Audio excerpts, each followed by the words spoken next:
What is up, guys? It is Cyril here and welcome to this episode 94 of the Oxygen United Manager Mode. And I forgot to do the calendar to start things off, but it doesn't matter because we have nice games for you today. We have West Brom to start things off, so let's get going. You see Oxford, You see Tanasov is on the bench, so that's going to be a bit difficult, but Clark makes a very, very important tackle there on the half-hour mark. There wasn't really many highlights in the first half, not going to lie, to stop West Brom scoring, and Lucas Piazon makes a very important headed goal in the 45th minute, again, just before the stroke of half-time. As you noticed last episode, there was a couple of goals on the stroke of half-time, especially against Fulham, I believe it was. But a nice little cross from Mr. F, who you expect to be in the box, really getting on the end of them, but he wasn't. It was the other way around. Lucas Piazon was getting his head to it this time, and luckily they hit the post there, and it wasn't an own goal. So we were, like I said, quite lucky to not concede, and a good bit of defending there. Unfortunately, Mr. F couldn't find a pass really in the box, and the ball didn't quite fall for the rest of my strikers, and again, Zaleski couldn't find the bottom corner of the net, which is what he was searching for. But the final score was actually 1-0 to West Brom. To us. And I know that was a pretty quick match, but honestly, it was such a boring match. There was not many highlights because I was not playing my strongest team out because I knew I had Chelsea followed by Tottenham. Chelsea in the FA Cup. They will want revenge for that 3-1 win, I guarantee you. And look at this. Lukaku, Mitrovic, Lampard, Kaka, Kalu, Ramirez, Mikel's playing at centre-back, which is the only, silly thing I can see. But otherwise, they have a pretty strong team, despite the fact they have Cech, Terry, and Ashley Cole on the bench. And I never think I would say that. Lukaku could have taken the lead for Chelsea early on, and probably should have. But Kaka was denied again by Clark. He's been beast so far, and again Clark came out to save the day. Not gonna lie, he's been playing well, but eventually Lukaku did score, and it was gonna happen. Chelsea were all over me for the first half. He scored in the 32nd minute to make it 1-0 to Chelsea, and at this point I was thinking, oh well, maybe we can come back into the second half. And Tanasov really should have done better there, should have scored. Polly again on the rebound should have done a lot better as well. And Tanasov, I can't believe he missed that header, but he was offside anyway, so it wouldn't have counted. And well, what can we say?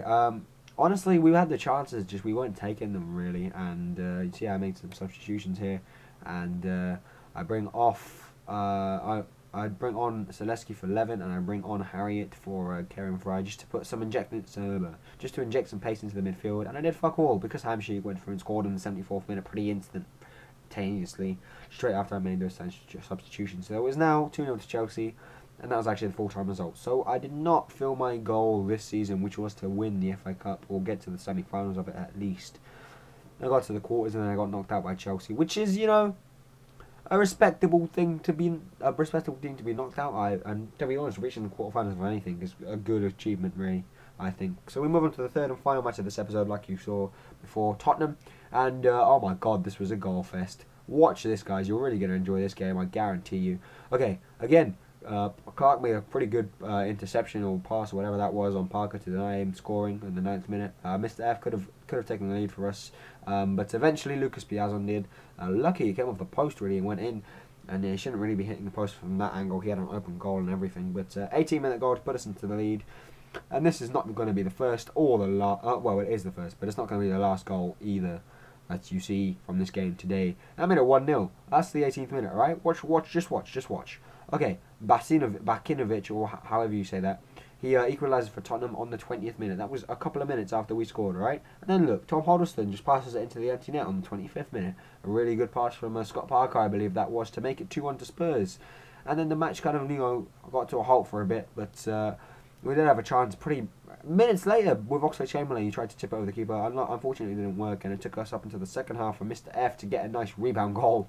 And we all love the rebound goals. I mean, look, Parley had a really powerful effort, saved well by the keeper, but just parried it straight into the path of Mr. F, and he's going to take that every day of the week. 2-2.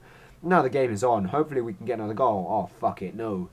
Tom flipping Huddleston has scored again. That made it 3-2 to Spurs. This is not going to end here. It's only 59 minutes in. Can we do it again? Yes, we can. It forced to a Tanasov, and that was his first touch. He comes on the field and smashes us back into the game. There is his trademark celebration, as we all love to see. We love it when Atanasov scores. I love it, you love it, everyone loves it. He's got scorer for a reason. Smashes it home again. Nice replay of the goal. Makes it 3-3. And now the game is on again. We can. All we need to do is score another goal. Oh no, fuck off.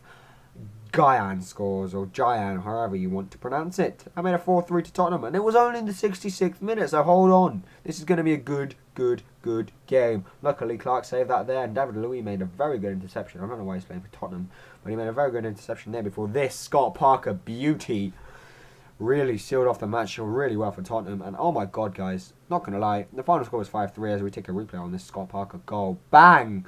I love that sort of goal. That would be my goal of the season, undoubtedly, if I had scored it. But the final score was 5-3, as you see. I love playing that game. It was a high-scoring game where I had both attacked and defended, and I thoroughly enjoyed it. I really enjoy those games.